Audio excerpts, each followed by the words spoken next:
今天介紹能將筆記華麗變身為多職欄式的呈現樣貌的 CSS 片段。當我們需要分欄式的內容的表現的時候，只要啟用這個 Multi-Column Layout CSS 片段，就能夠瞬間達成。同時，它還提供了變更 Callouts 區塊大小、浮動位置的 Callouts 擴充功能，也支援多欄式列表顯示的樣式。這個 CSS 片段不僅短小精幹，只有不到 8K 的大小，也很容易使用。以下就讓我們來一探究竟，如何能夠做到1秒變身吧。我們先來看多欄式 Callouts 的使用方法。多欄式的 Callouts 依然使用標準的 Callouts 的語法，只是使用了自定的 Callouts 的類型。需要顯示 Callouts 的標題列的話，就是使用驚嘆號 Multi-Column。那如果要把這個標題列隱藏起來，就是使用 Blank Container。只要使用了這兩個新的類型，它就能夠變成是多欄式的形式来呈現了。我們先來看一下这個兩欄的範例。我们左邊一個欄位，右邊一個欄位。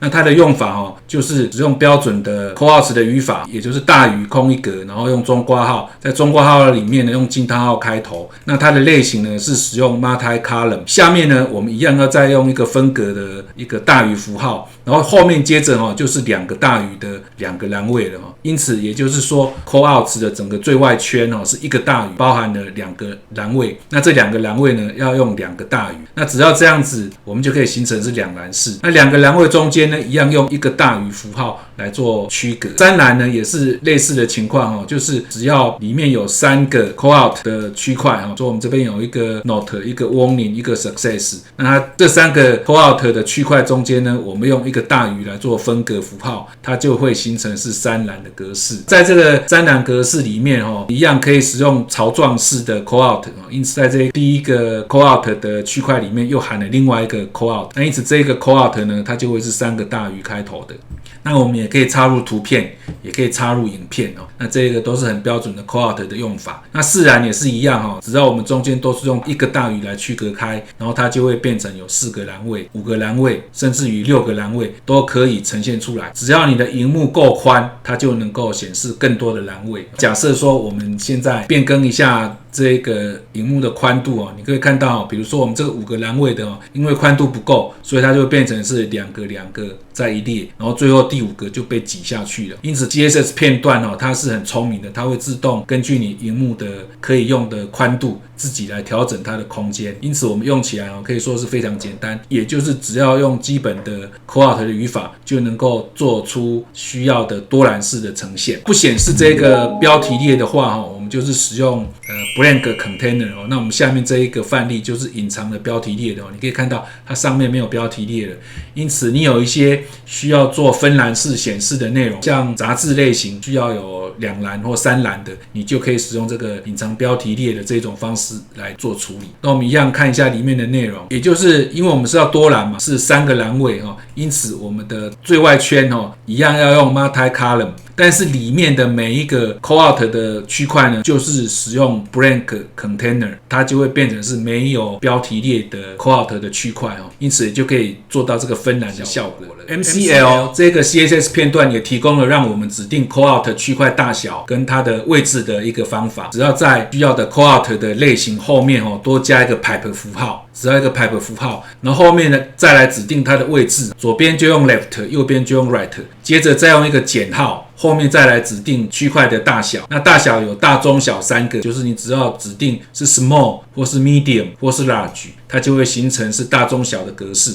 像我們上面這一個它就是 small 是小的格式。這邊你看到雖然我們這邊寫靠右我們看一下它的這個語法是怎樣看到是一個 pipe 符號，然後是 right dash small 表示它是 small 的，可是在 preview 裡面看到是沒有生效的因為這個浮動位置是必須在閱讀的模式下面才會生效的那我們把目前的螢幕切換成閱讀模式，你可以看到它這一個浮動到右側的這一個 callout 區塊呢就跑到右邊來了，因此是只有在閱讀模式這一個浮動位置才有辦法生效的。同樣這個 Blank Container 一樣也可以使用這種定義大小跟位置的方法。再來我們來看一下多欄式列表要怎麼來使用。它可以讓我們把我們的列表的清單的格式用多欄的方法來呈現，但是這個呈現的方法只能在閱讀的模式裡面才有辦法生效，編輯狀態下面是沒有辦法看到多欄的一個列表。那它有幾種格式就是有 2 column 跟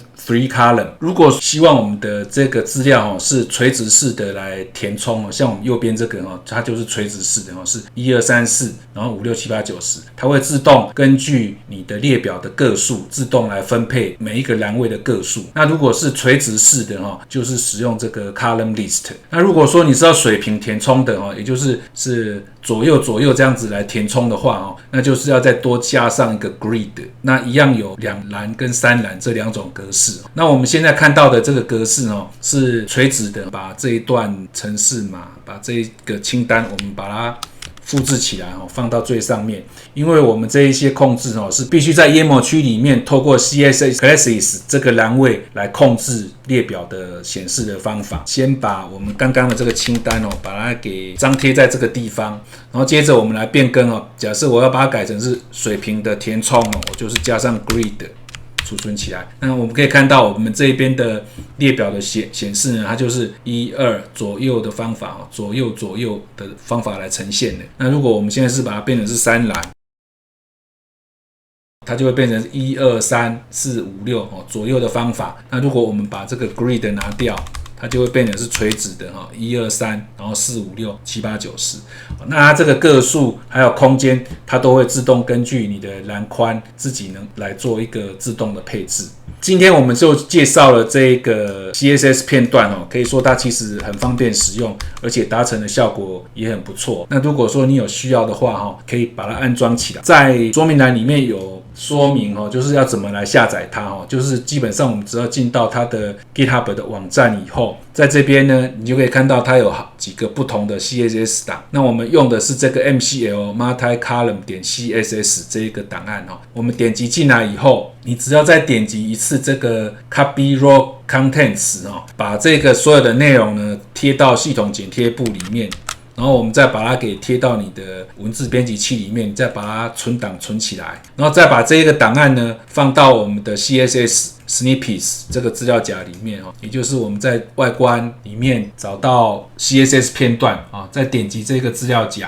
我們再把剛剛那個檔案呢儲存到 Snippets 這個資料夾。那它其實就是你的儲存庫的根目錄下面會有一個.obsidian 這一個系統資料夾，在這個系統資料夾裡面呢有一個子目錄叫做 Snippets， CSS 片段通通要放在這個 Snippets 裡面。MCL multicolumn.css 我們就把它複製到這一個資料夾裡面了。複製進來以後，我們就可以再做一次重整